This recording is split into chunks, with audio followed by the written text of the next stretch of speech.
नमस्कार दोस्तों, स्वागत है आप सभी का पाथफाइंडर पर। मेरा नाम है अनिरुद्ध और इस वीडियो में हम डिस्कस करने वाले हैं इलेक्टोरल बॉन्ड्स के बारे में। हाल ही में क्या हुआ था रिसेंटली, आपको मालूम होगा 5 स्टेट्स में विधानसभा के चुनाव होने वाले हैं। West Bengal, Tamil Nadu, Assam, Kerala and union territory of Puducherry. इसके पहले एक एक्टिविस्ट ने बेसिकली एक दलील जो पेश करी सुप्रीम कोर्ट में, इसमें इन्होंने डिमांड करी कि जो इलेक्टोरल बॉन्ड्स की सेल है, इनकी जो फिलहाल बेच चल रही है, इसके ऊपर स्टे लगाया जाए। और जब ये सुनवाई चल रही थी, आप यहाँ पे देख सकते हैं द हिंदू की ये न्यूज़ है, supreme court flags concerns over the misuse of electoral bonds. ये न्यूज़ जस्ट कल ही सामने आई है और इसको लेके काफ़ी ज़्यादा डिबेट चल रही है। कल की हियरिंग में सुप्रीम कोर्ट ने बेसिकली इलेक्टोरल बॉन्ड्स की सेल के ऊपर काफ़ी ज़्यादा कंसर्न्स जताए हैं, काफ़ी ज़्यादा चिंता जताई है। केवल इतना ही नहीं कि जब ये सुनवाई चल रही थी उसके बाद सुप्रीम कोर्ट ने इस पर्टिकुलर केस में किसी भी तरह का ऑर्डर या किसी भी तरह का आदेश देने से फिलहाल इनकार कर दिया है। उन्होंने अपने ऑर्डर को बेसिकली अगर हम बात करें तो रिजर्व कर लिया है, जिस चीज़ को लेके ऑब्वियसली इलेक्शन कमीशन बिल्कुल भी खुश नहीं है, बिकॉज ये सारी की सारी जो चीज़ है कहीं ना कहीं इलेक्शंस के प्रोसेस को डिले करती है। अगर बात करें सुप्रीम कोर्ट के द्वारा एग्जैक्ट स्टेटमेंट क्या दिया गया था, this is something which is very very significant, जो कि हमारे मुख्य न्यायाधीश एस ए बोबडे जी ने कहा है और बहुत ही रैशनल बात इनके द्वारा यहाँ पे पेश की गई है, बहुत ही रैशनल आर्गुमेंट यहाँ पे पेश किया गया है। इसको मैं आपके साथ डिस्कस करूंगा। इन्होंने कहा, suppose there is a political party which wants to buy electoral bonds and finance a protest, what is the control of the government on how the money is put to use. Now देखिए, मैं यहाँ पे assume कर रहा हूँ कि आपको थोड़ी बहुत जानकारी इलेक्टोरल बॉन्ड्स के बारे में है। अगर नहीं है तो बड़ी सिंपल तरीके से समझ लेते हैं। देखिए, जो पॉलिटिकल पार्टीज होती हैं ये बेसिकली इलेक्टोरल बॉन्ड्स के माध्यम से ये पैसा इकट्ठा कर सकती हैं, ठीक है। इसके ऊपर कोई लिमिट नहीं है, कौन इसमें डोनेट करता है इस चीज़ के बारे में भी कोई जानकारी नहीं होती है, कंप्लीटली एनोनिमस डोनेशंस होती हैं ये। एंड सबसे बड़ी बात, क्योंकि कोई लिमिट नहीं है तो कल को पॉलिटिकल पार्टीज इसका किस तरीके से इस्तेमाल करती हैं इसके ऊपर ट्रैक रखने का कोई तरीका नहीं था।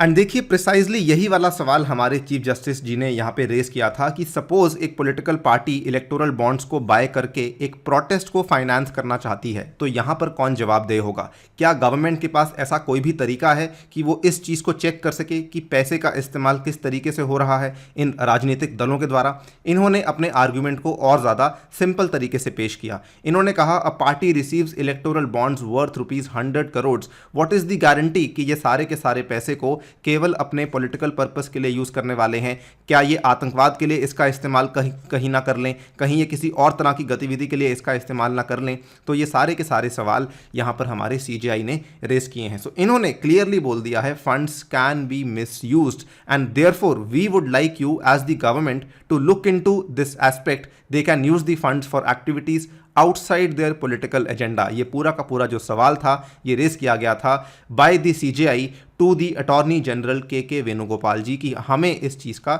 जवाब चाहिए। उसके बाद जो है हम इस पर्टिकुलर प्ली के चलते जो ऑर्डर हमने रिजर्व किया है उसको हम पेश कर देंगे। तो इसी संदर्भ में हम आपसे चर्चा करने वाले हैं कि एग्जैक्टली इलेक्टोरल बॉन्ड्स क्या होते हैं, इनकी विशेषताएं क्या होती हैं, सेलिएंट फीचर्स क्या होते हैं, क्या सोचकर गवर्नमेंट ने इनको इंट्रोड्यूस किया था, और आज की डेट में कई सारे जो सक्रियवादी हैं, कई सारे जो कार्यकर्ता हैं, वो इसके फेवर में क्यों नहीं हैं, वो इसके खिलाफ आवाज़ क्यों उठा रहे हैं। चलिए स्टार्ट करते हैं मेरे साथ। लेक्चर की पीडीएफ को यदि आप लोग डाउनलोड करना चाहते हैं तो यहाँ पर दिए गए टेलीग्राम चैनल के ऊपर से कर सकते हैं। Also I would like to inform you कि अनअकैडमी आपके लिए लेकर आया है पाथफाइंडर टेस्ट सीरीज, जिसके माध्यम से आप हर रोज़ अपने घर बैठकर 12:30 बजे एक टेस्ट अपीयर कर सकते हैं। Every day we have a different subject for you. तो आपकी यूपीएससी की तैयारी के लिए बहुत ही ज़्यादा सटीक है ये। इसमें अगर आपको हिस्सा लेना है तो ये वाले कोड को इस्तेमाल करना ना भूलें। अनी यूपीएससी के नाम से ये कोड है और इसमें आपको जो विनर्स होंगे उनके लिए अनअकैडमी अट्रैक्टिव अवार्ड्स भी लेकर आया है, राइट। देखिए, इलेक्टोरल बॉन्ड्स के बारे में कुछ विशेष चीज़ें आपके साथ में चर्चा करना चाहता हूं, लेकिन यहां पर चीज़ें थोड़ी सी कॉम्प्लेक्स होंगी। मैंने उनको सिंप्लीफाई करने की कोशिश की है। देखिए, 2017 का जो केंद्रीय बजट आया था उसमें पहली बार इलेक्टोरल बॉन्ड्स का जो विचार था उसको पेश किया गया था। इसमें अगर आप देखें, इसके बाद जो है इसकी डेफिनेशन आती है। इसकी डेफिनेशन में आपको 3 मुख्य चीज़ें याद करनी है। सबसे पहली चीज़ जो कि आपको मालूम होनी चाहिए, ये एक इंटरेस्ट फ्री बेयरर इंस्ट्रूमेंट है, ठीक है। Interest free bearer instrument. Bearer instrument क्या होता है वो आपको मैं बताऊंगा, just wait for it. Interest free आपको मालूम होगा, यानी कि इसके ऊपर ये एक ऐसा बॉन्ड है जिसके ऊपर किसी को कोई ब्याज नहीं मिलने वाला है। इसका पर्पस क्या है? इसका पर्पस है पैसा दान करना। ये मनी डोनेशन के लिए इस्तेमाल किया जाता है। आप इसके थ्रू किसको पैसा दान कर सकते हैं? आप पॉलिटिकल पार्टीज को, यानी कि राजनीतिक दलों को पैसा डोनेट कर सकते हैं। And important to note, anonymously आप यहां पे पैसे को डोनेट कर सकते हैं।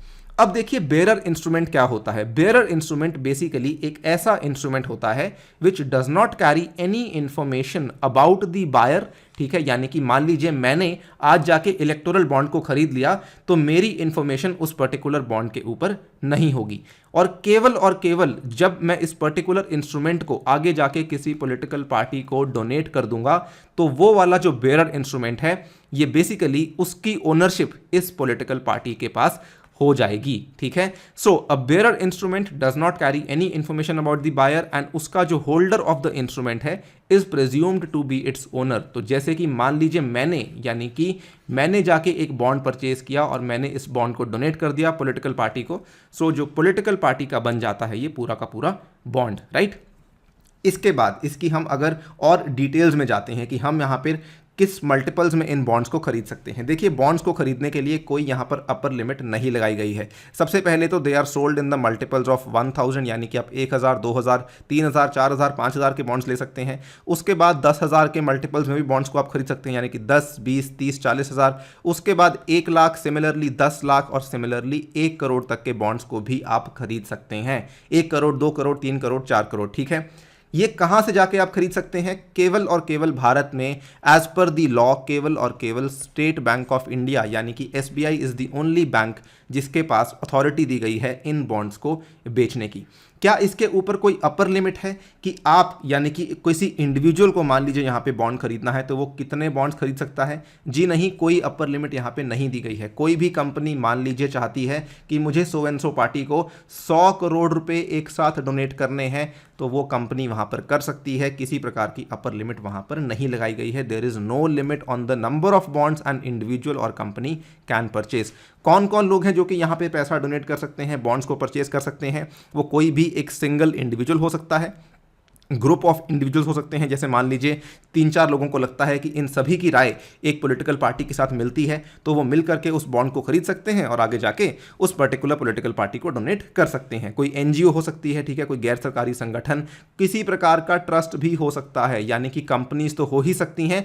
उसके अलावा इंडिविजुअल्स जो है व्यक्तियों का समूह या फिर NGO वगैरह वगैरह कुछ भी यहाँ पे हो सकता है। हर एक एंटिटी के पास यहाँ पर ये पावर दी गई है।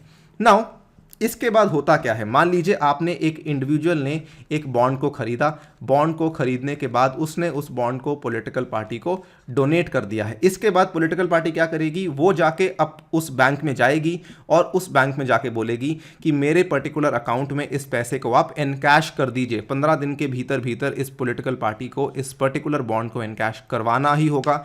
अगर वो नहीं करवाती है, उस केस में वो सारा का सारा पैसा ऑटोमेटिकली प्रधानमंत्री का जो नेशनल रिलीफ फंड है उसमें ऑटोमेटिकली डोनेट हो जाता है।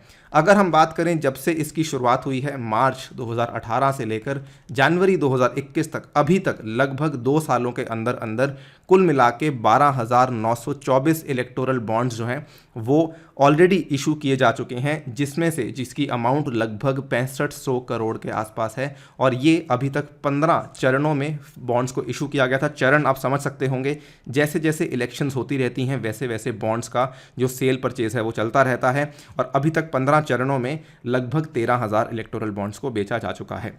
अगर बात करें कि गवर्नमेंट ने जब इसको इंट्रोड्यूस किया था, जब इसको लेकर आई थी सरकार, तो उन्होंने अपने इस पर्टिकुलर मूव को किस तरीके से डिफेंड किया था?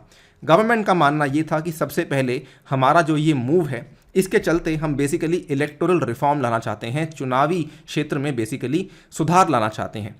उनका ये मानना था कि इसके चलते सबसे पहले तो ट्रांसपेरेंसी इन फंडिंग हो जाएगी, यानी कि जितना भी पैसा पॉलिटिकल पार्टीज को रिसीव हो रहा है डोनेशन के माध्यम से, उसके बारे में हमें ट्रांसपेरेंसी मिल जाएगी। वो कैसे? क्योंकि यहाँ पर देखिए, मान लीजिए किसी इंडिविजुअल ने, किसी कंपनी ने बॉन्ड को खरीदा, तो ये सारा का सारा डिटेल्स किसके पास होंगी? सारी की सारी डिटेल्स SBI के पास होंगी। उसके बाद अगर उस बॉन्ड को एनकैश करवाया है या नहीं करवाया है, तो सारी की सारी डिटेल्स जो है अगेन SBI के पास होंगी।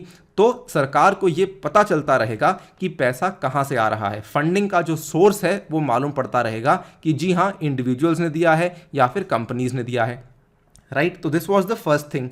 सेकेंड इंपॉर्टेंट थिंग इज कि आप इन पर्टिकुलर बॉन्ड्स को खरीदने के लिए कैश नहीं दे सकते हैं। इनको खरीदने के लिए या तो आपको चेक देना पड़ता है या आपको ड्राफ्ट देना पड़ता है। तो क्योंकि यहाँ पर आपको चेक और ड्राफ्ट देना पड़ता है तो एक ऑडिट ट्रेल बन जाती है, यानी कि आपका केवाईसी भी ज़रूरी होगा। बिना केवाईसी के चेक या ड्राफ्ट आप इशू नहीं करवा सकते हैं। तो ये भी गवर्नमेंट को लग रहा था कि इसके चलते हम कंप्लीटली चीज़ों को ट्रांसपेरेंट करने वाले हैं। मोर इम्पॉर्टेंटली गवर्नमेंट थॉट कि क्योंकि यहाँ पर एक लिमिटेड विंडो होती है, मैंने आपको बताया जैसे ही इलेक्शंस होने वाले होते हैं उसके कुछ टाइम पहले बेसिकली यहाँ पर एक फेज़ होता है जबकि इलेक्टोरल बॉन्ड्स की सेल और परचेज होती है। तो क्योंकि एक लिमिटेड विंडो है और क्योंकि इनकी बहुत ही छोटी मैच्योरिटी पीरियड है, 15 दिनों के अंदर अंदर उस पॉलिटिकल पार्टी को एनकैश करवाना ही करवाना है, तो इसका जो मिसयूज़ है ये काफ़ी हद तक इम्प्रॉबेबल बन जाता है। This is how the government was defending it's move. लेकिन अगर हम आज की डेट में बात करें, कई सारे ऐसे सक्रियवादी हैं, कई सारे ऐसे आप देख सकते हैं कार्यकर्ता हैं जो कि पारदर्शिता के फेवर में हैं और इन पर्टिकुलर बॉन्ड्स के खिलाफ में हैं। इसके मैं आपको कई सारे उदाहरण पेश करूंगा। सबसे पहला अगर हम बात करें, जो यहाँ पर एक्टिविस्ट हैं वो ये बोलते हैं कि क्योंकि आपने डोनर्स को एनोनिमिटी दे रखी है, this is the biggest point of contention. आप डोनर्स को एनोनिमिटी नहीं दे सकते हैं, ठीक है। होता क्या है यहाँ पर, क्या हुआ एग्जैक्टली, कुछ समय पहले की बात है, महाराष्ट्र बेस्ड एक एक्टिविस्ट हैं जिनका नाम है विहार दुर्वे। इन्होंने स्कीम डोनर्स के बारे में कुछ इन्फॉर्मेशन सॉर्ट आउट करी थी और ये वाला जो बेसिकली पूरा का पूरा किस्सा हुआ था ये दिसंबर में हुआ था, दिसंबर 2020 में।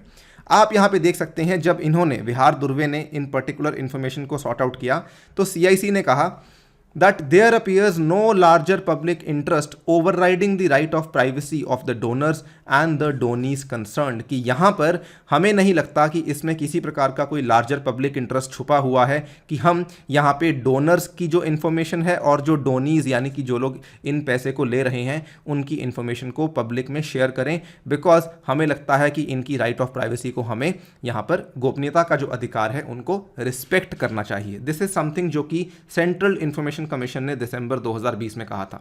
ये यहां पर महत्वपूर्ण इसलिए बन जाता है क्योंकि CIC ने ही यहां पर जनवरी 2020 में कहा था, it orders centres to reveal the names of donors who want to remain anonymous, यानी कि कुछ डोनर ऐसे थे जो कि एनोनिमस रहना चाहते थे और उस टाइम पे CIC ने कहा कि हमें उनके नाम बताइए जो लोग यहां पे एनोनिमस रहना चाहते हैं, और दिसंबर 2020 में CIC ने अपने स्टेटमेंट को कंप्लीटली चेंज कर लिया।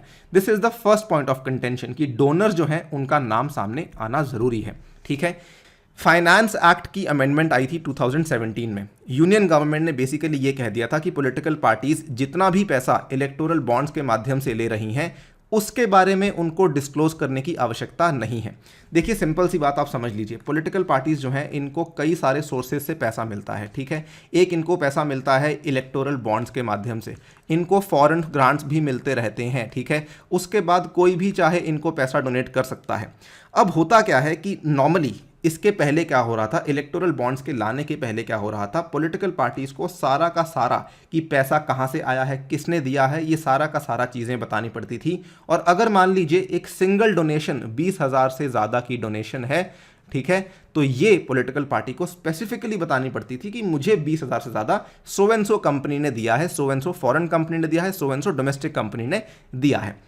अब क्या हुआ कि यहां पर 2017 की अमेंडमेंट के बाद यहां पर यूनियन गवर्नमेंट ने यह बोल दिया कि जी इलेक्टोरल बॉन्ड्स के माध्यम से आपको जो भी पैसा मिल रहा है उसके बारे में आपको हमें जानकारी बताने की ज़रूरत ही नहीं है। फिर भले वो 100 करोड़ हो, फिर भले वो 1000 करोड़ हो, वो सारा का सारा पैसा आपको डिस्क्लोज करने की आवश्यकता नहीं है। सिंपल शब्दों में बात करें, they don't have to disclose details of those contributing by way of electoral bonds in their contribution reports. अब इसका मतलब क्या है कि वोटर्स को ये मालूम नहीं पड़ेगा कि कौन से इंडिविजुअल ने, कौन सी कंपनी ने या कौन सी ऑर्गेनाइजेशन ने किस पार्टी को फंड किया है और किस हद तक फंड किया है। तो दोनों ही चीज़ें हो गई, ठीक है, कि एक तरफ तो इलेक्टोरल बॉन्ड को जो खरीदने वाला डोनर है उसकी इंफॉर्मेशन भी सामने नहीं आ रही है, और दूसरी तरफ क्योंकि पॉलिटिकल पार्टी यहाँ पर कंट्रीब्यूशन रिपोर्ट को पेश नहीं कर रही है विज़वी इलेक्टोरल बॉन्ड्स, तो वो वाली इंफॉर्मेशन भी सामने नहीं आ रही है। और मैं आपको बता चुका हूँ कि पुराना सिस्टम ये कहता था कि 20,000 रुपये से अधिक अगर किसी ने पैसा दान किया है तो उसकी जो डिटेल्स हैं वो सामने आनी ज़रूरी हैं। एक्टिविस्ट का यहाँ पर ये मानना है कि ये पूरा का पूरा जो कारोबार चल रहा है, इसके चलते जो सिटीजन्स की राइट टू नो है वो यहाँ पे इन्फ्रिंज हो रही है, उसका हनन हो रहा है।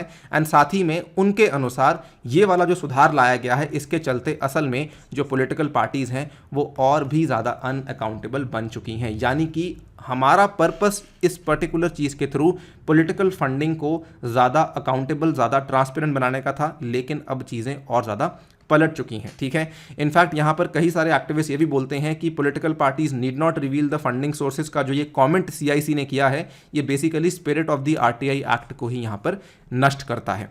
These are the main concerns जो कि ट्रांसपेरेंसी एक्टिविस्ट के द्वारा रेज किए गए हैं। लेकिन इसके अलावा this is also something which is very very huge. आपने सुना होगा एसोसिएशन ऑफ डेमोक्रेटिक रिफॉर्म्स, काफ़ी फेमस एनजीओ है।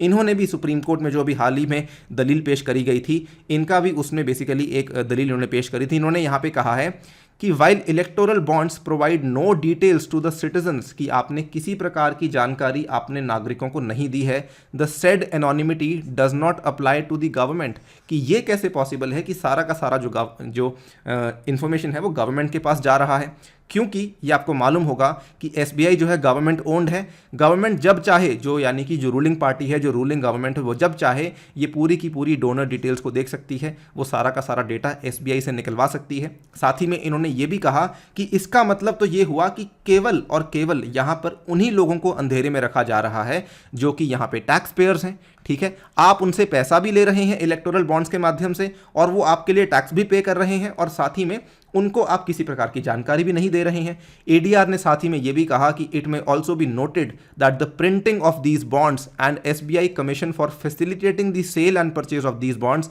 Is also paid from the tax payers money. SBI आपको मालूम है पीएसयू बैंक है, तो इन्होंने कहा कि उन बॉन्ड्स को प्रिंट करने के लिए जो पैसा आ रहा है, और जो एसबीआई में आपने वो आयोग बनाया है जो कि इन बॉन्ड्स की खरीद बेच करता है, वो भी तो टैक्स पेयर्स के पैसे से ही आया है। तो ये कैसे पॉसिबल है कि आप सिटीजन्स को किसी प्रकार की डिटेल्स पेश नहीं कर रहे हैं। इन सब चीज़ों के बारे में एक्टिविस्ट ने पॉइंट्स रेज किए हैं। केवल इतना ही नहीं, एक बड़ा पॉइंट ये बन जाता है कि पिछले 2 साल के अंदर अंदर electoral bonds have become the very popular route of donation. क्योंकि ये इतना ज़्यादा पॉपुलर रूट ऑफ डोनेशन बन चुका है, इसके चलते भी एक्टिविस्ट को परेशानी है। वो ये कह रहे हैं कि जब कोई इतना ज़्यादा पॉपुलर रूट ऑफ डोनेशन बन चुका है, आरटीआई के अंतर्गत वो नहीं आता है, पॉलिटिकल पार्टीज़ वहाँ पे कंट्रीब्यूशन को नहीं शो करेंगी, इसका मतलब पॉलिटिकल पार्टीज़ पब्लिक अथॉरिटीज़ भी नहीं है, तो बेसिकली किसी प्रकार की इन्फॉर्मेशन सामने नहीं आ रही है। इनफैक्ट लेटेस्ट डेटा के अनुसार यहाँ पर जो लार्जेस्ट बेनिफिशियरी बना है इन पॉलिटिकल बॉन्ड्स का, इलेक्टोरल बॉन्ड्स का, वो बीजेपी बना है। This is the biggest beneficiary of the scheme. और बीजेपी ने 2017, 18 एंड 18-19 में पूरी की पूरी जो फंडिंग आई थी इलेक्टोरल बॉन्ड्स के थ्रू, लगभग 2760 करोड़ फंडिंग आई थी, जिसमें से 1660 करोड़ की जो फंडिंग है, यानी कि 60% जो है वो केवल और केवल भाजपा के द्वारा ही रिसीव करी गई थी। ये सारे कंसर्न्स रेज करे गए हैं ट्रांसपेरेंसी एक्टिविस्ट के द्वारा। आई होप आपको पिक्चर थोड़ी बहुत क्लियर हुई होगी। ये तो बात थी ट्रांसपेरेंसी एक्टिविस्ट की। अगर बात करें निर्वाचन सदन का, इसको लेकर क्या स्टैंड है, हम देखें चुनाव आयोग भी ऑलमोस्ट इस चीज़ के फेवर में नहीं है। मई 2017 में जब वो वाला फाइनेंस एक्ट पेश किया गया था, जो कि मैंने आपको यहाँ पे दिखाया कि यूनियन गवर्नमेंट ने एग्जेप्ट किया था पॉलिटिकल पार्टीज़ को कि आपको दिखाने की आवश्यकता नहीं है कि कितना कॉन्ट्रीब्यूशन आया है, उन्होंने कहा था कि ये चीज़ एक रेट्रोग्रेड स्टेप है। ठीक है, इन्होंने जो स्टैंडिंग कमेटी थी on personnel public grievances law and justice को साफ लेटर लिखा था कि हम इस चीज़ के सपोर्ट में नहीं हैं और हम यही चाहते हैं कि इस चीज़ को मॉडिफाई किया जाए, बदला जाए, लेकिन अभी तक उसको लेकर कोई बदलाव नहीं हुआ है। In fact on the contrary, electoral bonds सबसे ज़्यादा पॉपुलर रूट बन चुके हैं पैसे को डोनेट करने का।